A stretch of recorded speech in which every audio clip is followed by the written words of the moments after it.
My argument back is I am a tax-paying citizen. I belong in the voting booth, period. Period. That is where I lose my mind. And people will say maybe I'm a little bit crazy. I don't care because I'm still a tax-paying citizen and I still have the right to vote. And just because you have your private club, I don't care. This is a voting rights issue. Forget the outcome of whether it's going to produce moderation or it's going to better represent this person or that person. Just go back to the simple issue of the right to vote. Lisa Rice is one of those names, especially when she had so much success of the 73% in a city that is overwhelmingly Democrat. I mean, that is a city that the establishment is fighting tooth and nail to keep open primaries from happening. And so the fight that she's doing is very impressive. All right. Welcome back, everybody, to Independent Voter Podcast. We have a very special guest this week. For those of you who follow this show, you're probably election wonks and you know reform, how difficult it is. It's, from the battles in Maine to those in California. And there's few places, I should say, that, tackle a couple reforms at the same time, but also highlight just the real difficulty of not just passing it, but implementing it and how the hurdles can get in the way. So a lot of you may know the name Lisa Rice. She's our special guest. I'll let her do some of her own introductions, but what I can say is I watched some of the testimony you gave the other day out in DC, and I was just like, wow, this is an incredible, and it really does just highlight how nonpartisan reform is and how much it really just puts the issue, puts on the table that this is really a battle between voters and folks that on any side of the aisle that are kind of just like the way things are because, well, that's how they got elected. So, Lisa, why don't you give a little background on all the hard work you've been doing and really what battle you're engaged in right now? Yeah. Thank you so much. Look, I come into this reform effort in DC, which started in 23 with a longer, like most of us, long runway. I've been involved in the national democracy reform movement formally since 2016 when I joined Unite America as an advisor and have been on the board since 2017. So looking at reforms that put voters first on a national basis and seeing the scope and seeing what works and not works. And when I became committed to the movement, I had realized that being hyperpartisan was not for me and decided to what I call divorce myself from the party. And I did that in 2017. I didn't realize that I'd disenfranchised myself. So when my husband, still a partisan, received his ballot in the mail, we're in Washington, D.C., everyone gets a ballot by default. Hey, where's my ballot? I called the Board of Elections. Like, hey, something's wrong. Oh, no, ma'am, you don't get a ballot because you don't belong to a party.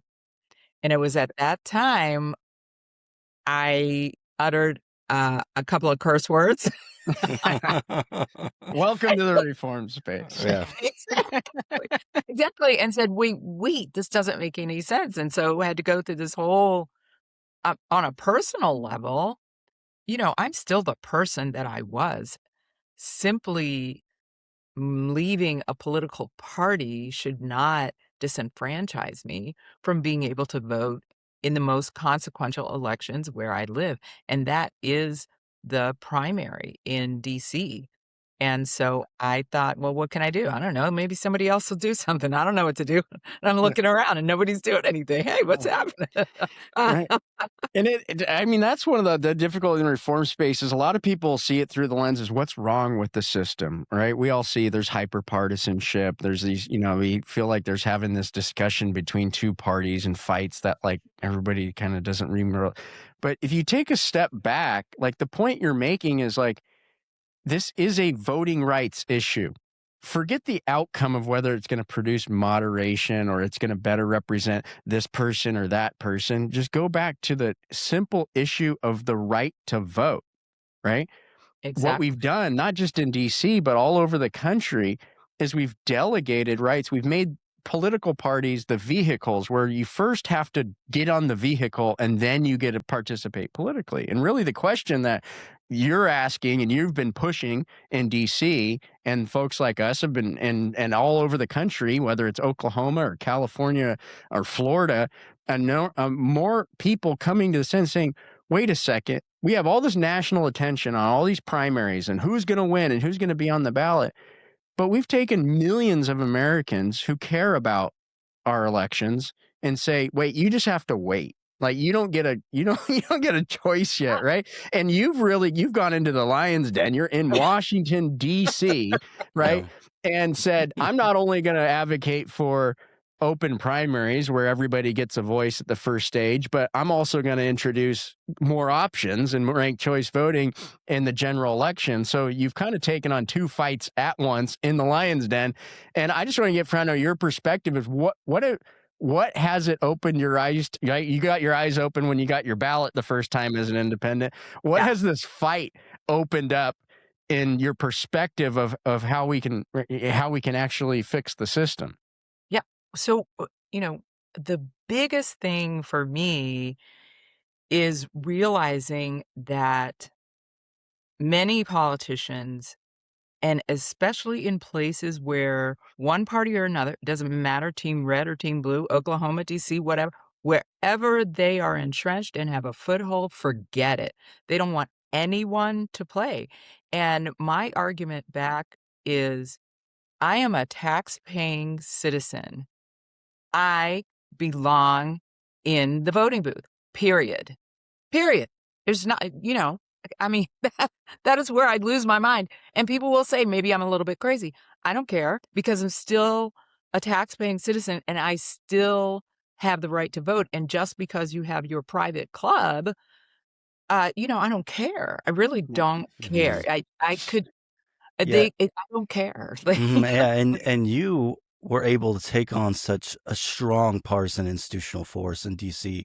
I mean, when we call DC a one-party city, it Oh, is a one-party city. it is. Republicans' registration only makes up, I think, the single digits in that Yeah, city. 5% maybe. Yeah, so Yeah. but you were able to propose Initiative 83 back in 2024, ranked choice voting, open primaries, 73% of voters. And so for Yeah. people listening, there are still people listening who are thinking, how do we overcome these strong institutional forces to push these type of reforms? Well, you managed it. Like, so what do you tell those people? So I first of all say you cannot come in with a proposed solution and not have a problem that isn't based in what everyday people are experiencing. Right? You can't just say, "Oh, I have this fancy political science solution for whatever." That is not the way to win it. And in DC, there had been a proposal, um, legislation in 2021 for ranked choice voting, and it didn't make it out of the committee for political reasons. Those folks heard that I was, mumbling to myself, "Oh my God, I've got to do something. I've got to be able to vote." And I absolutely refused to switch back to the Democratic Party. And there are people still today. We just had our primary yesterday. They do what they call the kabuki dance.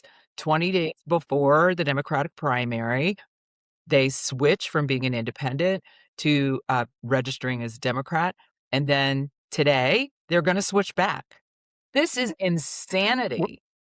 Yeah, well, imagine if any of these were like, okay, you had to do that because you're a black voter or because you're a woman or because you're if Exactly. we did that, if we put those hurdles in front of anybody on any other kind of classification, we'd say that's preposterous, right? Yes. But when it comes to registering as an independent, it's like, oh, that's okay because they didn't, they're not a part of a party and we just take it for granted. And I think what you're frustrated about is like how why is this not like an more easily solved and agreed upon issue? Right, we combine the 2, and that we sort of got into that discussion a little bit. I wanna bring it back, and again, what are the grassroots issues in your state, in your district, that aren't being solved by the politicians? And in DC, we had a few things, and let me tell you, the folks who had introduced and done the grassroots work for years that developed into the ranked choice voting movement, they were based in food security. And there were food deserts in the district, if you can believe this, in your nation's capital. There are places where people can't get to a grocery store in either walking or even comfortable walking distance. And so they went into those communities and said they were doing their food thing, right? They were and they weren't even doing the politics thing, but what people kept saying is that, these people don't represent me. And then it was this circle of, well, I don't even vote anymore because why vote? Because they don't do anything I need. Cycle after cycle. And having those conversations in community is what led those folks to introduced the ranked choice voting and work, the legislation back in 2021. I'm here on the side doing my crazy thing going, damn it, I am not becoming a partisan again. I'm not going to Hmm. do it. And I'm going to find a way to vote. And so they came to me and said, we want to do a ballot initiative, but we want to enfranchise people also. We think that the way to go is do the Alaska model. Hmm. This is and they also said, we think the only way we can do this is take it to the people. And I said, well, I'll do it, but we definitely have to have some sort of open primary component of it. And in DC, we cannot get rid of partisan primaries, but we can do the next best thing, which is have semi-open primaries. And so, a revolution was born in 2023. We've been through court cases. We finally won our final court case. It's insane. A week before the primary. I mean, talk about Yeah. nail biting. Well, that Uh, must have been like a mix of emotions going into Tuesday for you, because on one hand, the city's getting ranked choice voting for the first time, so half of your initiative is playing out, but the other half, you're an right. independent voter. You're still shut out. I know you mobilized some voters to go out to these polling locations with the sign that we've seen other open primary advocates use in closed primary states, saying, "I can't vote in this election. Ask me why." Did you have people come up to you and ask you why? Maybe some people who voted for Initiative 83 Yeah. who might be confused. Yes. And that is byproduct benefit. I don't know. You choose it. But that's what happened yesterday. Hmm. And we have early voting and mail-in ballots. So a lot of people have been asking me, my DMs are full. Lisa, I got my ballot and all I have is this special election because we have a special election that was concurrent. Where's my big ballot? We won. Yes, we won, but the council chose not to fund a semi-open primaries, and that's what we're doing now. And for every other person in DC that's taking a nap today after the primary, not me, because the 23rd is the budget vote, and it'll be the second time we're going to try to get the council to approve this. I hope that maybe a couple of people have softened because they had very positive outcomes for their primaries, so maybe they're feeling a little good. Maybe they will vote yes. But yeah, it's insane. And we did have that little picket. It was at a voting center called Thicket, so we called it the Picket at the Thicket. And Nice. so we had the Picket at the Thicket. We had Alberto Ramos, who is the CEO of Veterans for All Voters, with Mhm. us. We had Carlos de Castro with us. Carlos is the head of the Latino caucus for the Forward Party. We had Ann Stauffer, who is the co-president of the League of Women Voters of DC. We had an incredible independent activist named Tanya Hutchins. Alberto brought his daughter. I mean, we had a blast, and news was there. I had a first news hit at 5:32 a.m., and they said, "Oh, we heard you're doing something later." I was like, "Yeah, stick around." So what we thought would be like a very time-constrained picket ended up, I think I had 3 separate interviews before. I had to go to the trunk of my car, get my get my sign. I had a new version of the sign for this year. And so from about 9 o'clock until the official picket began. Oh no, I think I had an interview at like 8:30, but until the official picket began at 9:30, I had 3 separate news interviews. And then we had our picket and we have a song. I commissioned a go-go band here in DC to do to do a sign for us because we're doing social media ads to Mhm. target legislators. And so, yeah, so we had a speaker out there with our own song, and we did the thing. Yeah. Well, I mean, that's just a testament. You get out there, and that's what the voters really want. They really want change. I mean, you pass something you can't pass, whether you want to eat dinner at 73% of the vote. So I give you congratulations on that. I know you're running up on time because a lot of people want to talk to you. So just to close it out, you have something you'd want to tell our audience who's watching these things going on across the country, maybe a piece of optimism or something in all this that you'd like to share? How can they support what you're doing?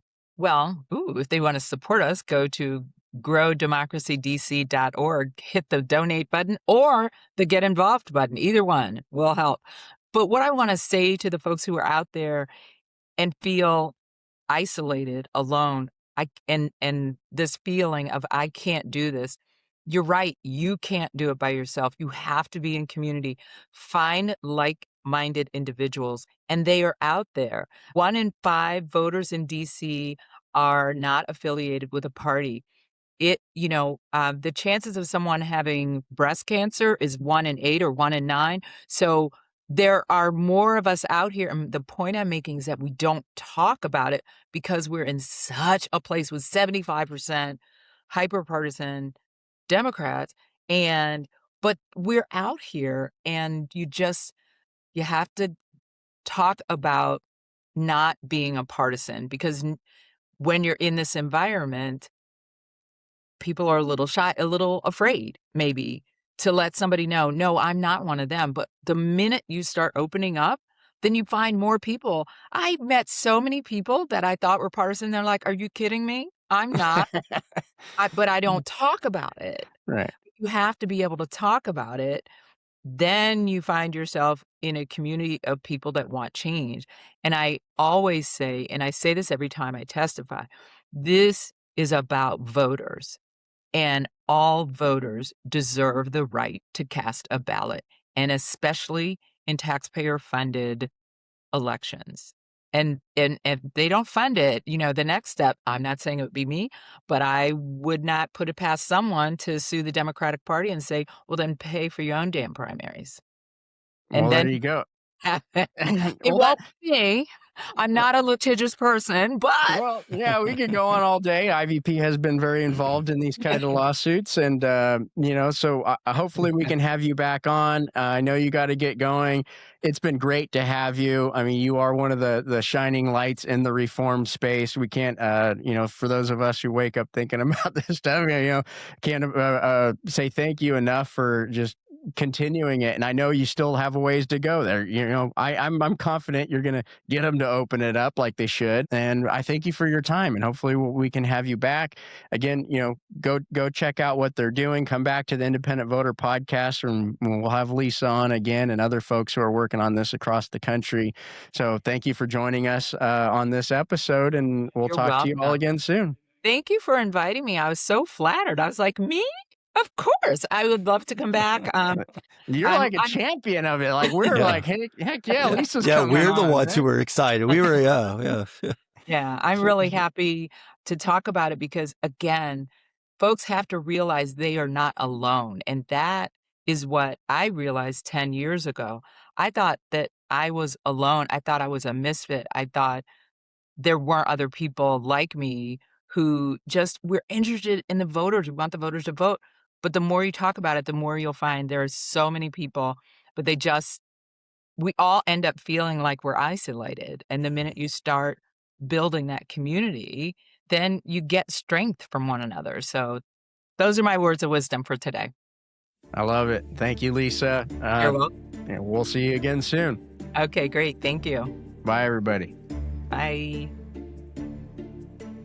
That was fun. I mean, I've being in this space, I've always heard of Lisa, and a lot of people talked about how great she is and stuff. But it was cool to finally meet her and like actually get the inside look of what's going on in DC.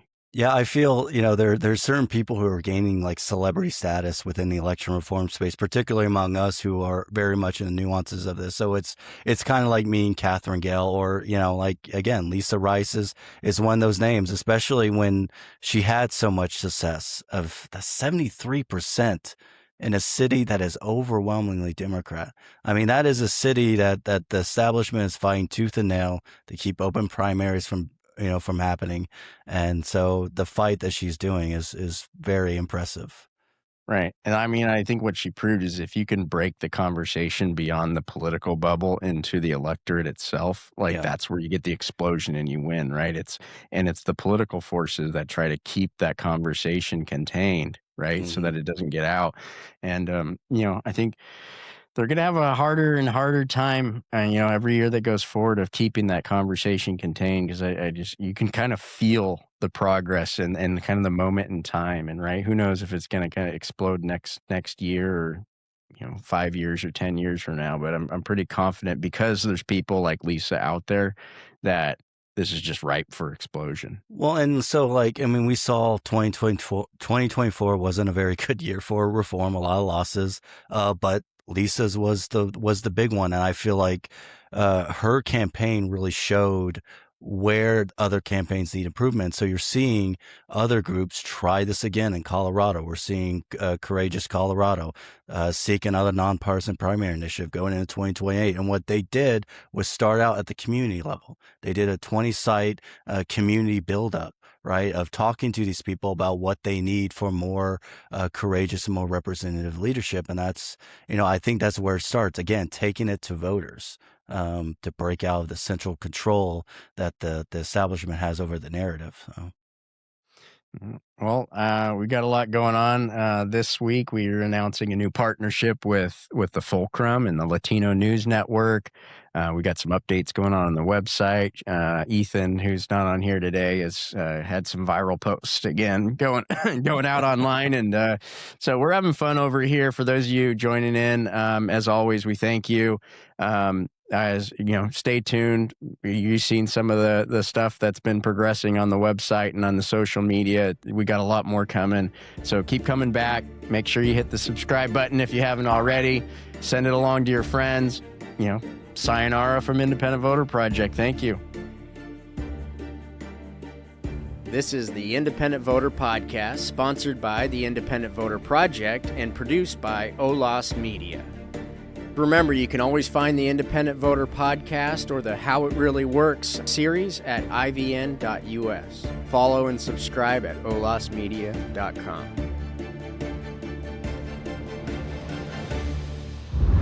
OLAS Media.